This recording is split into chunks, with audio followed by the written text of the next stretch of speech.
Anda masih bersama kami di Sapa Indonesia Pagi. Saudara, kita masih membahas soal bagaimana gugatan Mahkamah Konstitusi soal batasan usia capres dan juga cawapres. Masih bersama kami ada Mbak Bivitri, kemudian ada Mbak Titi dan juga ada Mas Erlangga. Saya ke Mbak Bivitri dulu. Tadi Mbak Titi sudah menyinggung soal ada exit strategi. Ada exit strategi. Selain batasan usia capres dan juga cawapres yang kemudian dipermasalahkan dari 40 ke 35, ada frasa atau pernah menjabat sebagai bupati, wali kota, atau jabatan kepala daerah. Apakah ini juga memungkinkan? Jadi begini, yang harus dipahami adalah pada dasarnya putusan MK itu bunyinya kalau tidak dikabulkan, ditolak. Itu dari permohonan yang masuk ya. Di ujung pada waktu awal bisa juga istilahnya itu di NO, tidak dapat diterima. Nah, sekarang kita masuk dikabulkan atau ditolak. Nah, ketika dikabulkan, seharusnya secara konstitusional dan secara teori, MK adalah istilahnya itu negatif legislator. Mereka cuma bisa bilang iya konstitusional, maka tidak dikabulkan. Kalau bilang tidak ini inkonstitusional, maka permohonan itu sebenarnya ditolak. Nah, tapi memang selama 20 tahun terakhir ini MK sudah membangun kebiasaan baru. Mereka menjadi positif legislator. Dalam arti mereka menambahkan norma di dalam putusannya. Jadi entah itu dari 40 menjadi 35 ataupun menambahkan frasa pernah menduduki jabatan dan seterusnya, itu sebenarnya dua-duanya dalam kategori dia menjadi positif legislator dan biasanya mereka namai putusannya sebagai conditionally konstitusional atau dia konstitusional bila dibacanya seperti ini. Nah, kira-kira begitu nanti bunyi putusannya. Nah, jadi kalau pertanyaannya bisa nggak sih MK melakukan itu? Jawabannya bisa. Walaupun tadi ya secara teoretik seharusnya sih tidak bisa, tapi selama ini mereka sudah pernah lakukan itu. Jadi yang harus dipahami oleh warga tuh makanya perlu sekali kita diskusikan ini, MK pada dasarnya bisa memutuskan apa saja. Nanti pertanggungjawabannya ada di pertimbangan hukumnya. Memang terdengar tidak adil, tapi begitulah sistem ketatanegaraan kita. Jadi MK hari Senin itu bisa saja menambahkan frasa yang seperti disebutkan tadi, karena pernah mereka memutus hal yang serupa, walaupun itu juga dikritik keras dan ada 4 hakim lain yang menyatakan pendapat berbeda atau dissenting opinion di putusan mengenai pimpinan KPK waktu itu.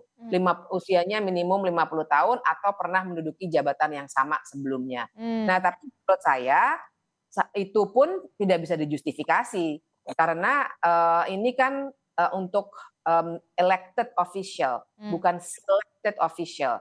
Jadi orang-orang yang dipilih melalui pemilihan. Harusnya filter dalam tanda kutip itu kan seperti filter ya supaya kita mendapatkan yang terbaik. Filter seperti itu harusnya dilakukan oleh partai politik masing-masing, tapi tidak diatur dalam sebuah peraturan perundang-undangan. Nah, itu dulu yang harus jadi kunci. Dan lagi-lagi, kalaupun mau diatur di peraturan perundang-undangan, silakan dibahas oleh pembuat undang-undang, bukan oleh lembaga yudikatif. Ini lembaga yudikatif nih. Jadi kita jangan tukar-tukarnya di titik itu. Siapa yang seharusnya membuat norma baru, mau apapun lah, mau katakanlah usia memilih sama dengan usia dipilih, mau diperdebatkan, silakan diperdebatkan secara terbuka, partisipatif di Senayan sana. Di DPR. Bisa, ya.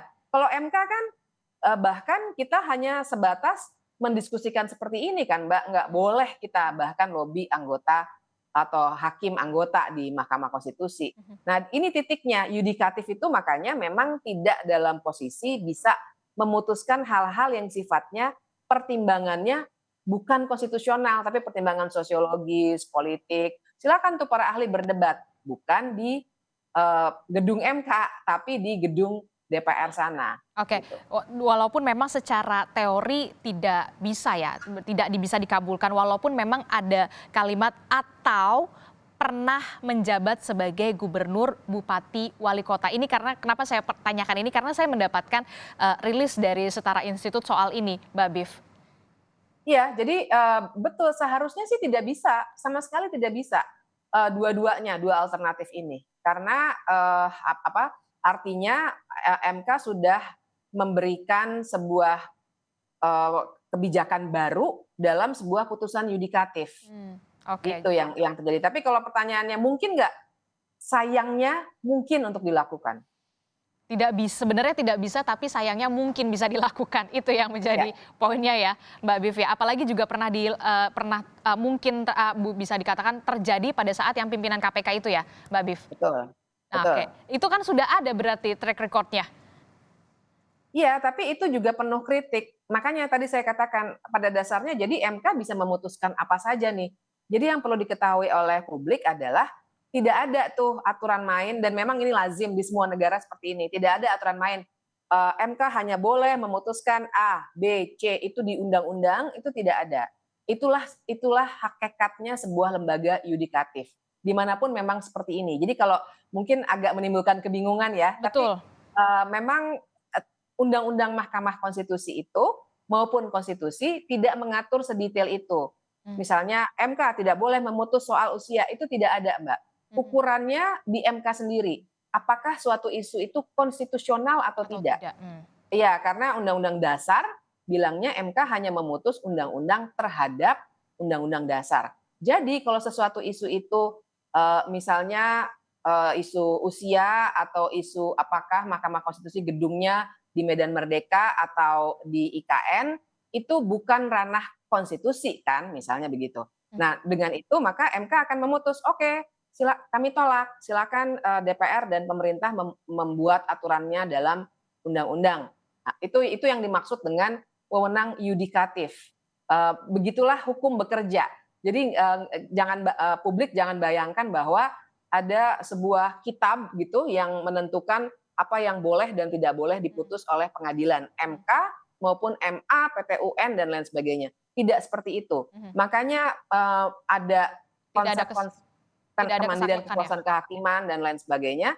Justru karena hakim itu bisa memutus apa saja asal dia memberikan legal reasoning atau pertimbangan hukum yang bisa diterima secara nalar. Oke, saya ke Mbak Titi. Mbak Titi, ternyata MK bisa memutus apa saja asal ada alasannya, ada legal reasonnya. Tanggapan Mbak Titi sebagai apa dampaknya terhadap apa ya bisa dikatakan demokrasi kita, sistem pemilu kita akan seperti apa nantinya? Mbak Titi silahkan. Ya, aktivisme yudisial Mahkamah Konstitusi itu sangat besar di dalam pengaturan pemilu. Jadi ada yudisialisasi politik pengaturan pemilu yang sangat eksesif. Dan itu dikontribusikan juga oleh pembentuk undang-undang yang memang mengundang Mahkamah Konstitusi untuk terlibat. Jadi saya kira beberapa permohonan ini kan misalnya bagaimana respon dari DPR itu memperlihatkan seolah-olah ini membuka ruang dan peran dari Mahkamah Konstitusi untuk ambil peran begitu. Dan ini jadi koreksi sebenarnya bagi pembentuk undang-undang. Undang-Undang 7 2017 itu soal pemilu adalah undang-undang yang paling banyak diuji ke Mahkamah Konstitusi. Jadi ini jadi tantangan bagi MK. Satu sisi orang seperti saya senang dengan aktivisme yudisial dari Mahkamah Konstitusi untuk beberapa hal. Tetapi Mahkamah juga harus menahan diri karena posisinya adalah sebagai kekuasaan yudisial, kekuasaan kehakiman yang tidak boleh mengambil alih peran dari pembentuk undang-undang.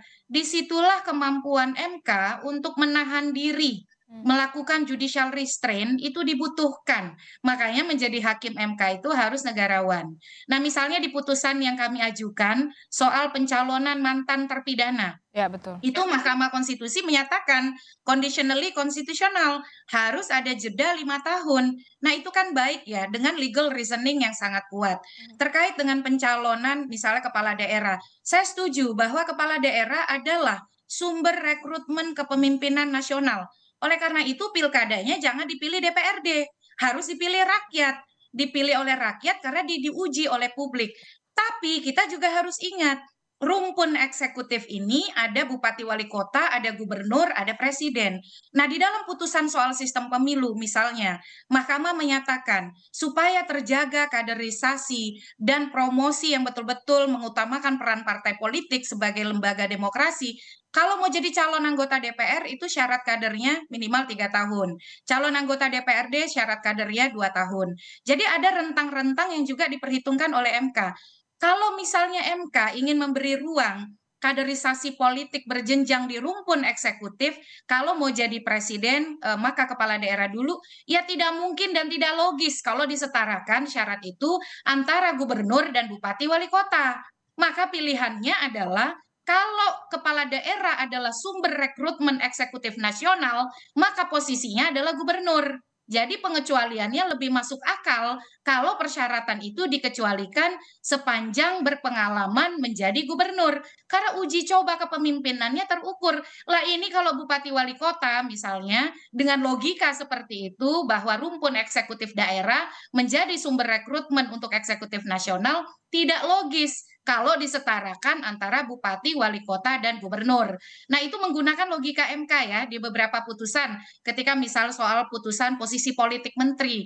Nah, di sini kita akan melihat kalau misalnya MK sampai menyetarakan antara bupati, wali kota, gubernur dengan segala logika yang dia bangun, pasti pengalaman politik dipilih langsung oleh publik melalui pemilihan langsung, ini konflik of interest-nya sangat terlihat. Jadi apalagi kita bicara nama yang disebutkan bukan nama saya atau nama Mas Erlangga atau nama Mbak Bivitri atau nama Emil Dardak sekalipun. Satu nama saja yang muncul begitu. Nah, bagi saya sih logikanya agak lebih bisa ditolerir kalau pengecualian itu dan kita lihat bahwa pilkada sebagai sumber rekrutmen kepemimpinan nasional dan itu dilihat dalam posisi gubernur begitu. Tapi kalau itu disetarakan antara gubernur, bupati, wali kota, maka tadi sulit kita untuk tidak menyatakan bahwa memang ada benturan kepentingan yang besar dalam hal ini. Oke, oke. Nah kalau kita lihat ini kan Mas Erlangga, usia capres cawapres ini diputus tinggal beberapa hari lagi jelang pendaftaran. Menurut Anda apa untungnya untuk partai politik? Iya, kalau kita ngelihat kalkulasi ya terkait dengan untung rugi dari keputusan tersebut, apabila kemudian skenario terburuk dalam perspektif hukum dan juga kemudian etik dari ketatanegaraan itu muncul, yaitu diputuskan untuk diterima, maka kemudian kalau kita bicara keuntungan politik, tentu bahwa kekuatan-kekuatan politik yang kemudian hendak merangkul atau menjadikan figur muda seperti yang kemudian ilustrasinya Mas Gibran Rakabuming untuk tampil tentu akan mendapatkan dukungan politik dari hal tersebut. Tapi yang paling juga menjadi catatan adalah bahwa di sisi yang lain respon dialektik, respon penolakan juga sangat besar. Bagi kekuatan politik yang lain, tentu ini akan menjadi salah satu bagian dari amunisi bahwa pihak yang diuntungkan dalam hal tersebut telah memberikan kontribusi bagi pelemahan demokrasi di Indonesia. Dan bukan hanya antar kontestasi kekuatan politik, tapi juga lebih dari itu adalah masyarakat sipil yang otonom melihat bahwa mereka yang diuntungkan dari keputusan tersebut memberikan kontribusi bagi pelemahan dan regresi demokrasi di Indonesia. Sehingga kemudian dalam konteks yang lebih general, yang lebih berbasis pada publik, ini adalah suatu presiden buruk bagi demokrasi. Dan itu terutama dalam proses pilpres, election, akan menjadi serangan yang juga bisa jadi mematikan bagi mereka yang mendapatkan keuntungan dari proses instrumentalisasi yudikatif bagi kepentingan politik. Oke, jadi dari segi keuntungan, mendapatkan dari segi keuntungan soal putusan Masih ini. debatable, keuntungan itu masih sangat relatif sebetulnya. Iya, iya. Jadi bisa dikatakan mendapatkan keuntungan dari putusan ini, tapi juga bisa mendapatkan justru serangan yang mematikan, termasuk Serangan yang mematikan. Oke, termasuk juga bisa menggembosi sedikit demi sedikit elektabilitas. Iya, makanya tadi saya bilang sebelumnya, makanya bahwa ini masih relatif dan masih seakan-akan, seolah-olah menguntungkan. Tapi bahwa keuntungan itu harus dipertimbangkan dalam respon-respon dialektik yang akan muncul dari keputusan tersebut bagi pihak kekuatan politik yang merasa diuntungkan tadi. Oke, jadi dan tadi Mbak Titi sempat menyatakan harus ada peran partai politik. Seharusnya ada filter nggak sih dari partai politiknya sendiri? Iya, saya pikir ini kan bernegara dia, namanya demokrasi kita berrepublik. Seharusnya kemudian juga politisi paham tentang dimensi-dimensi etik politik, sesuatu hal yang saya pikir juga beberapa tahun belakangan ini sudah mulai absen gitu. bahwa tindakan dan kemudian bagaimana membangun keuntungan politik, tentunya partai politik menuju kekuasaan melihat kalkulasi untung rugi. Tapi bahwa batasan apa yang pantas dalam proses demokrasi kita itu harus menjadi bagian penting dari cara kita berpolitik. Nah, ini yang saya pikir pelan-pelan semakin tergerus dalam proses demokrasi kita. Apa yang seharusnya dilakukan oleh partai politik? Yang harus dilakukan oleh partai politik tentunya adalah tidak kemudian mengabaikan persoalan-persoalan bagaimana proses demokrasi yang sehat ini bisa bekerja dengan baik. Termasuk adalah bahwa jangan sampai kemudian justru pada saat kontestasi arus politik itu sedang kencang, terus kemudian mencoba memanfaatkan Mahkamah Konstitusi misalnya atau lembaga yudikatif sebagai instrumen politik mereka. Artinya kan kemudian jangan sampai tindakan-tindakan politik yang dilakukan itu membawa pukulan fatal bagi proses demokrasi di Indonesia. Kesadaran ini yang saya pikir masih lemah di kalangan elit politik kita sekarang. Oke, jadi bisa Tapi saya mau tambahkan Silakan. Mbak Adisti ya, Silakan, Mbak Titi. sikap beberapa deklarasi dan juga pernyataan terbuka partai politik yang menominasikan orang yang secara hukum itu tidak memenuhi syarat, itu sebenarnya menunjukkan budaya politik dan budaya hukum yang sangat buruk. Dan itu menciptakan spekulasi bahwa seolah-olah mereka sudah tahu ending di MK akan seperti apa. Jadi itu sebenarnya membawa stigma yang mencederai kredibilitas MK. Kan kita sekarang berpikir ya, ini kok bisa-bisanya deklarasi di tengah pasal 169 huruf Q yang masih eksis. Yang bahkan Mahkamah Konstitusi itu baru akan memutus di hari Senin 16 Oktober. Tetapi deklarasi, permintaan, pernyataan sudah diminta. Ini kan tidak salah akhirnya kalau spekulasinya muncul, wah ini Mahkamah Konstitusinya udah dikondisikan nih. Wah Mahkamah Konstitusinya sudah beres nih. Karena buktinya kita sudah bisa deklarasi, orang yang belum memenuhi syarat pun sudah dimintai kesediaan untuk menjadi cawapres. Jadi ini mestinya jadi koreksi berat bagi para elit kita soal political culture dan budaya politik gitu. Karena itulah yang paling melemahkan praktik demokrasi kita. Mesti kan semua orang sabar ya mengikuti proses di Mahkamah Konstitusi. Mbak Bivitri tadi sudah menyampaikan, tidak salah pergi ke Mahkamah Konstitusi, meski Mahkamah Konstitusi punya pakem-pakemnya. Nah, kalau memang Mahkamah Konstitusi jadi pilihan untuk menjawab kebuntuan yang mereka hadapi soal situasi hukum, ya jangan melakukan propaganda-propaganda yang kita akhirnya berspekulasi bahwa memang mahkamahnya ini sudah oke gitu ya, dan semuanya itu sudah dikondisikan, dan itu yang bagi saya memperburuk masa depan penegakan hukum kita karena mahkamah akan memainkan peran yang sangat krusial di dalam penyelesaian sengketa pemilu yang ujungnya juga nanti akan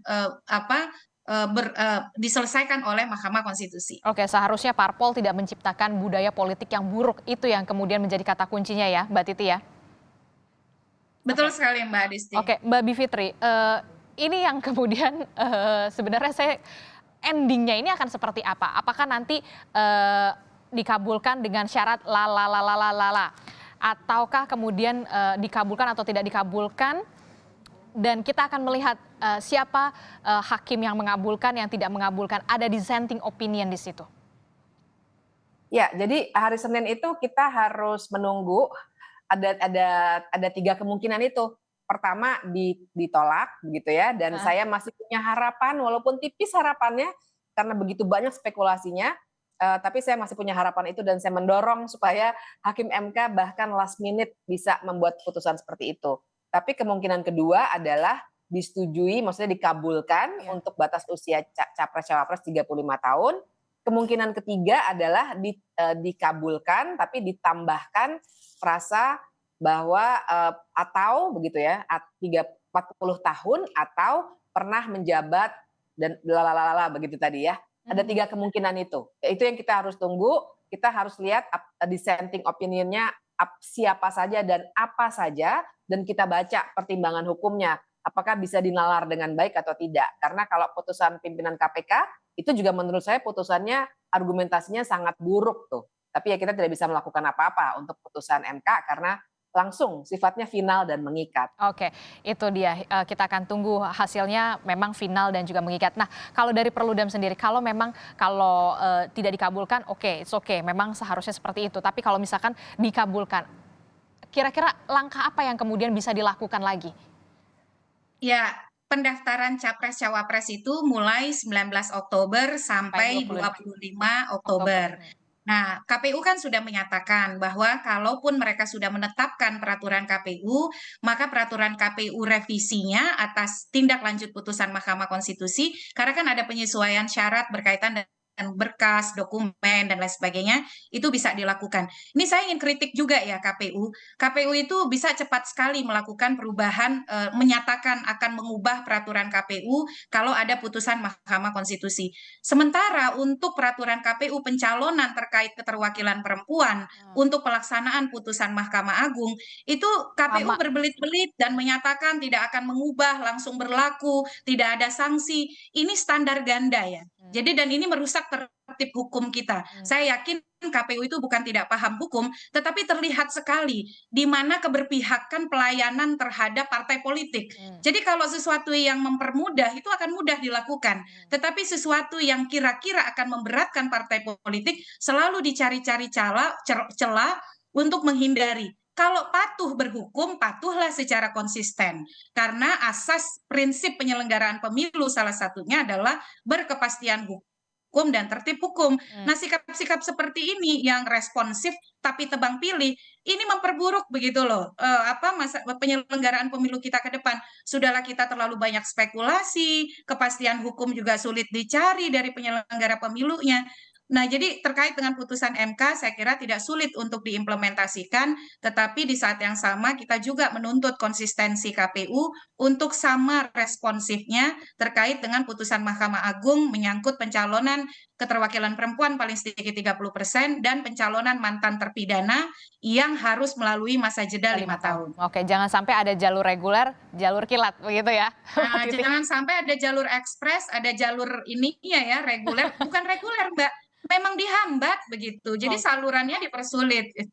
Oke, terakhir saya ke Mas Erlangga. Mas Erlangga, singkat saja, jangan sampai ada kesan ini merupakan upaya jalur kilat menggolkan satu nama. Apa yang harus dilakukan oleh partai politik? Iya, yang harus dilakukan politik gini, kalau saya melihat bahwa apabila kemudian gugatan ini dikabulkan, kita akan masuk pada fase yang lebih dalam, bukan hanya pelemahan demokrasi, tapi krisis republik. Bahwa krisis republik itu kemudian bahwa setiap kebijakan-kebijakan, apalagi kemudian Guardian of Constitution seperti MK, itu dibangun berdasarkan pada kekuatan nalar publik. Apabila suatu keputusan tidak bisa dipertanggungjawabkan berdasarkan nalar publik, tapi kemudian memancing rumor tentang kuatnya pesanan politik dalam satu keputusan, maka kita akan menghadapi krisis. Jangan sampai elit-elit politik memberikan kontribusi besar bagi krisis republik kita sekarang. Itu kira-kira. Oke, kita tentu saja akan tunggu bagaimana nantinya keputusan dari Mahkamah Konstitusi soal ini yang kemudian lama sekali diperbincangkan dan kita menanti konsistensi dari Mahkamah Konstitusi.